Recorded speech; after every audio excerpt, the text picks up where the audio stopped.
고난주간 둘째 날 화요일 새벽에 기도의 자리로 나오신 우리 성도님들 사랑하고 축복합니다. 함께 기도하고 오늘 말씀 묵상하도록 하겠습니다. 사랑하는 주님, 주님께서 저희들을 위해서 모든 것을 버리신 것을 저희가 기억하면서 저희들이 주님의 생명 값의 무게를 여전히 짊어지고 살아가는 자들인지를 하나님이 새벽에 점검해 보기를 원합니다. 말씀으로 또 성령으로 저희들에게 깨닫게 하여 주셔서 저희들이 더 사랑에 비친 것을 또한 많은 사람들에게 증거하고 전할 수 있는 하나님의 동역자로서는 이 새벽 될 수 있도록 은혜 베풀어 주옵소서. 예수님의 이름으로 기도합니다. 아멘. 하나님 말씀 보겠습니다. 하나님 말씀은 마가복음 14장 43절부터 50절까지의 말씀을 보도록 하겠습니다. 마가복음 14장 43절에서 50절까지의 말씀을 제가 봉독해 드리도록 하겠습니다. 신약성경 81페이지에 있습니다. 예수께서 말씀하실 때 곧 12 중에 하나인 유다가 왔는데 대제사장들과 서기관들과 장로들에게서 파송된 무리가 검과 몽치를 가지고 그와 함께 하였더라. 예수를 파는 자가 이미 그들과 군호를 짜 이르되 내가 입맞추는 자가 그이니 그를 잡아 단단히 끌어가라 하였는지라. 이에 와서 곧 예수께 나와 라삐어 하고 입을 맞추니 그들이 예수께 손을 대어 잡거늘 곁에 서 있는 자 중에 한 사람이 칼을 빼어 대제사장의 종을 쳐 그 귀를 떨어뜨리니라. 예수께서 무리에게 말씀하여 이르시되 너희가 강도를 잡는 것 같이 검과 몽치를 가지고 나를 잡으러 나왔느냐. 내가 날마다 너희와 함께 성전에 있으면서 가르쳤으되 너희가 나를 잡지 아니하였도다. 그러나 이는 성경을 이루려 함이니라 하시더라. 제자들이 다 예수를 버리고 도망하니라. 아멘. 겟세마네에서 기도하신 예수님이 산헤드린 공회에서 보낸 사람들에게 잡히시는 장면을 오늘 우리가 말씀을 통해서 보고 있습니다. 오늘 우리는 이 본문에서 예수님 곁에 있던 제자들에 대해서 주목해 보기를 원합니다. 마가복음에 보면 마가가 의도적으로 다루는 몇 가지 표현이 있는데 첫 번째 유다를 설명하는 것을 좀 보도록 하겠습니다. 43절의 말씀을 보면 이렇게 말씀하고 있습니다. 예수께서 말씀하실 때 곧 12 중에 하나인 유다가 왔는데 라고 유다를 이렇게 설명하죠. 12 중에 하나로 유다를 설명합니다. 또 43절에도 보면 이 12 중에 하나로 유다를 설명하면서 44절에는 그를 예수를 파는 자가라고 설명하고 있습니다. 12 중에 하나 한번 생각해 보시면 예수님의 사도, 예수님의 제자 중에 한 사람 아니겠습니까? 이 12 중에 하나로 지칭을 받는다고 하는 것은 굉장한 영광일 수밖에 없습니다.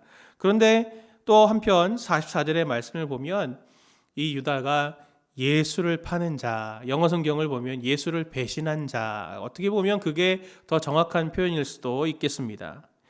예수의 제자이면서 한편으론 예수의 제자이면서 또 한편으론 예수님을 파는 사람, 전혀 어울리지 않는 것 같습니다. 너무나 영광스럽지만 한편으로는 또 너무나 추악한 그러한 두 가지를 같이 이렇게 어울리고 있다고 하는 것이 한 사람의 존재의 호칭이 부여되고 있다는 것이 전혀 어울리지 않습니다. 한편 그는 예수의 제자이면서도 예수님을 어떻게 팝니까? 라삐어라고 하면서 입을 맞추는 것으로 그렇게 인사하면서 이렇게 예수님을 팔고 있습니다. 라삐어라고 하는 단어도 사실은 굉장히 영예스러운 단어거든요. 영어로 표현하면 My Great One, 내가 제일 존경하고 존중하는 그러한 분이다라고 하는 호칭이 사실은 이 라삐어라고 하는 표현의 의미이거든요. 그리고 또 그의 이름에 걸맞게 이렇게 입을 맞춘다라고 하는 것은 상대를 굉장히 이렇게 존중하는 극도로 지켜 올려 세우는 그러한 인사법이었거든요. 그러면서 예수님을 지금 팔아넘기고 있는 것입니다. 또 다른 한편의 제자들을 보십시오. 예수님이 잡히실 때 그들이 어떤 반응을 보입니까? 50절 말씀 보면 제자들이 다 예수를 버리고 도망하니라 라고 설명하고 있습니다. 마가의 이런 표현들은 철저하게 계산된 표현들인데 제자들이 마지막에 예수님과 만찬을 할 때 14장 23절을 보면 이렇게 말합니다. 또 잔을 가지사 감사 기도하시고 그들에게 주시니 다 이를 마시매, 다 이를 마시매, 한 사람도 빠짐없이 다 이를 마셨습니다. 또 31절 보면 베드로가 힘있게 말하되 내가 주와 함께 죽을지언정 주를 부인하지 않겠나이다 하고 모든 제자도 이와 같이 말하니라. 다 모든 제자 다 이와 같이 말했다라고 말하고 있고, 또 오늘 말씀 50절도 보면 제자들이 다 예수를 버리고 도망했다라고 마가가 설명을 하고 있는 것을 볼 수 있습니다. 그러니까 제자들의 모습을 보면 중간이 없어요. 극과 극을 달리고 있는 사람들입니다. 완전히 한편으로 봐서는 충성하는 목숨까지 내놓을 사람처럼 보였어도 또 어떤 상황이 되면은 또 예수님을 완전히 버리는 그러한 모습들이 제자의 모습인 거죠. 이들에게 문제가 무엇입니까? 왜 이들은 이렇게 되었습니까? 상황, 환경의 차이가 그들의 행동의 반응을 가지고 오게 된 것이죠. 어떻게 보면 이들의 모습을 우리가 비난할 수 없는 것이 이들의 모습과 우리가 굉장히 비슷하다고 하는 것을 생각해 보게 됩니다. 우리는 상황에 따라서, 환경에 따라서 우리의 정체성이 이렇게도 저렇게도 바뀌는 모습을 볼 수 있습니다. 가만히 보면 정체성은 이렇게 많이 바뀌지만 그 바뀌는 모습 속에 전혀 바뀌지 않는 게 있는데, 그게 뭐냐면 나를 지켜야 된다. 보신주의라고 하는 말로 좀 설명해 볼 수 있을 것 같습니다. 우리가 때로는 세상 앞에서, 때로는 모든 상황들 앞에서 때로는 비굴해지기도 하고, 때로 교만해지기도 하고, 때로 주장하는 모습을 갖기도 하고, 때로는 순종하는 모습을 갖기도 할 때 그러한 것들 바탕에는 다 나에 대한 강조점이 분명히 있는 것이죠. 혼란한 상황입니다. 예수님이 잡혀가려고 하고 잡으려고 하고 배신하는 사람들도 있고 또 지키려고 하는 사람들도 있고 온갖 엉망진창인 이 상황 속에서 유일하게 중심을 잡고 있는 분이 누구냐면 그게 바로 예수님입니다. 사실은 예수님입니다. 48절 보면 예수님이 이렇게 말씀하시죠. 예수께서 무리에게 말씀하여 이르시되 너희가 강도를 잡는 것 같이 검과 몽치를 가지고 나를 잡으러 나왔느냐. 내가 날마다 너희와 함께 성전에 있으면서 가르쳤을 때 너희가 나를 잡지 아니하였도다. 그러나 이는 성경을 이루려 함이니라 하시더라.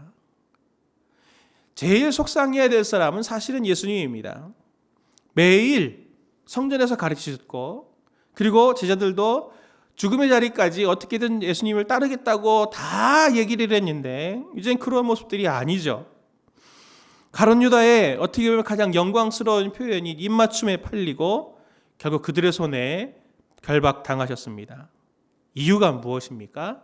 할 말도 많고 할 수 있는 것도 많은데 예수님은 그렇게 하지 않으시고 결박당하셨습니다. 이유는 무엇입니까?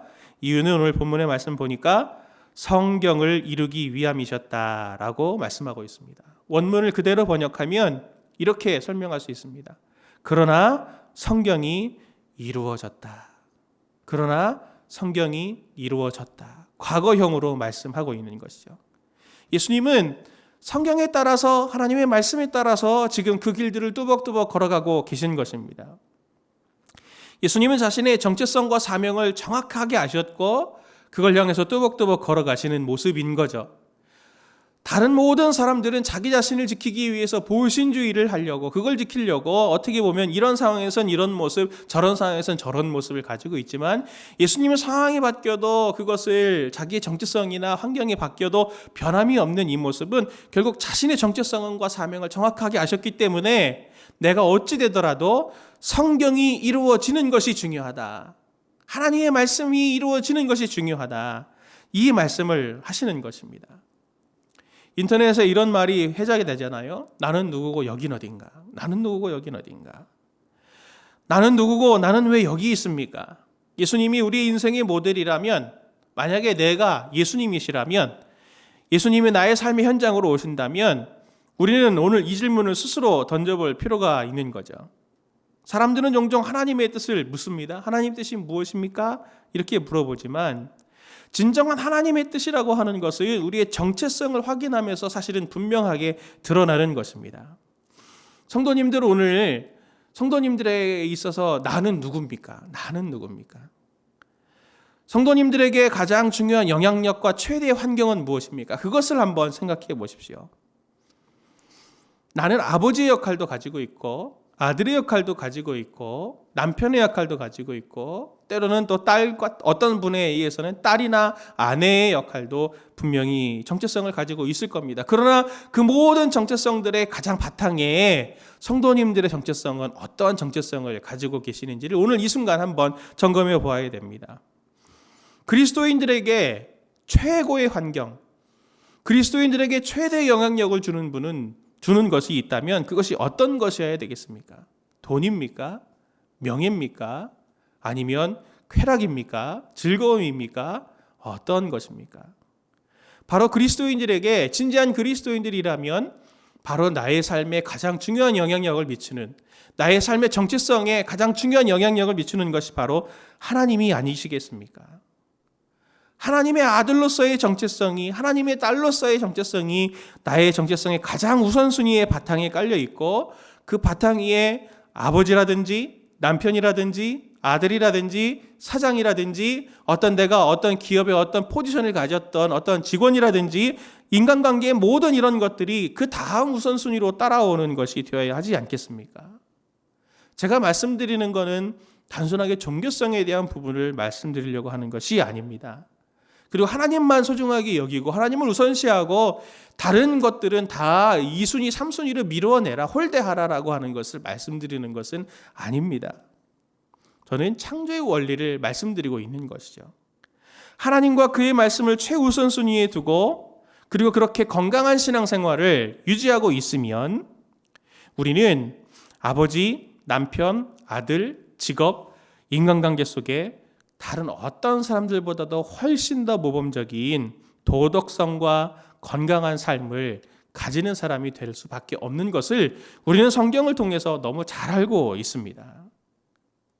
문제가 무엇입니까? 우리의 삶의 우선순위가 여러 가지가 있는데 그 우선순위가 정리가 잘 안 돼 있는 것이죠. 다 산만합니다. 꿰어있지 않은 거예요. 하나님이 내 삶에, 하나님의 말씀이 내 삶의 가장 중요한 우선순위로 갖춰져 있다면 하나님이 오늘 나에게 아내로서, 남편으로서 하나님이 나에게 원하시는 것은 무엇일까라고 하는 그 음성을 듣고 그 음성대로 따라갈 것이고, 상황이 많이 바뀌고 혼란스러울지라도 하나님이 지금 이 상황 속에서 내게 말씀하시는 것은 무엇일까라고 하는 것을 분별하려고 하고, 그렇게 분별된 것을 가지고 순종함으로 이 어려운 상황들을 흔들리지 않고 올곧게 한 걸음 한 방향으로 계속 갈 수 있는 그러한 뚝심이 나타나지 않겠습니까? 우리는 수많은 정체성을 가지고 있습니다. 현대 사회 속에서는 더더욱 그럴 수밖에 없죠. 다양한 포지션에서 다양한 위치를 가질 수밖에 없는 것이 우리지만, 그러한 삶의 중요한 요소들 속에 이 모든 우선순위가 질서정연하게 정리가 잘 되어져 있느냐라고 하는 것을 오늘 우리가 점검해 봐야 되고, 그것의 최우선순위가 되어야 되는 것은 바로 하나님과의 관계라고 하는 것을 오늘 성경이 우리에게, 오늘 예수님이 우리에게 보여주시고 계신 것입니다. 제자들이 예수님과 최후의 만찬을 할 때 그때는 다 주님을 따라 죽는 자리로 가겠다라고 해놓고 예수님이 잡혀가시는 상황 속에서 그들이 그렇게 흔들려 도망간 것은 그들의 정체성이 선명하게 정리되지 않았기 때문입니다. 그들은 그들 자신이 중요했던 것이죠. 사랑하는 성도님들, 오늘 우리가 말씀을 묵상하며 이것을 구했으면 좋겠습니다. 예수님처럼 나는 성경이 이루어지는 것이 나에게 가장 중요한 우선순위다라고 하는 것을 아시기에 모든 상황 속에서도 또박또박 걸어가셨던 것처럼 나에게 주님이 선명한 정체성을 보여주시는 제1존재가 되시고, 그리고 그분 안에서 내가 거하고 그분과의 관계를 내가 더 끈끈하게 해나가겠다라고 하는 다짐이 있는 이 새벽 되시기를 예수님의 이름으로 축원드립니다. 함께 우리 찬송하고 같이 말씀 가지고 기도하도록 하겠습니다. 찬송 433장 귀하신 주여 날 붙드사, 같이 함께 우리 찬송하도록 하겠습니다.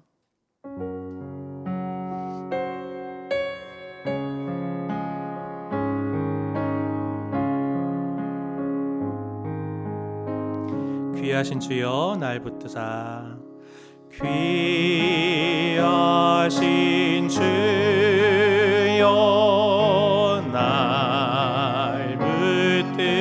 주사 주께로 날마다 더 가까이 저 하늘나라 나올라가 그 주의 품 안에 늘 안기어 영생의 복 받기 원합니다. 봉헌할 물건 봉헌할 물건 나 없어도 날마다 주께로 더 가까이 내 죄를 주께 더 권해 주님의 보혈로 날 씻으사 눈보다 더 희게 하옵소서.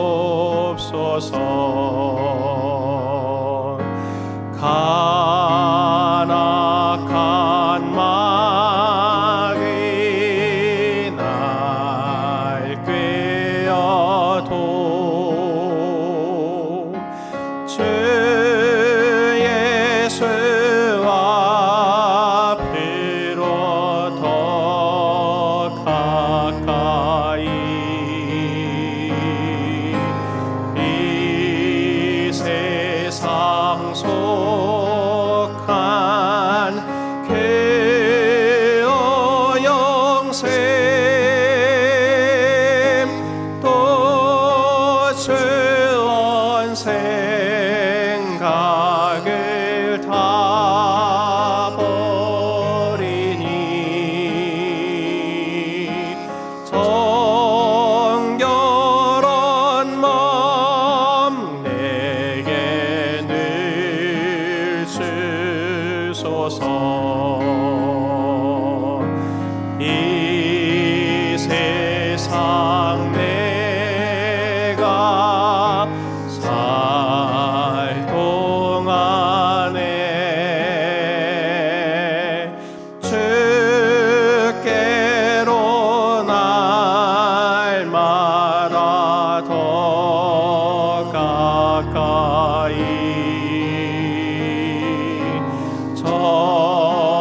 처음에는 천국 나 들어가 한없는 복락을 다 얻도록 풍성 안에 내를 주옵소서. 아멘.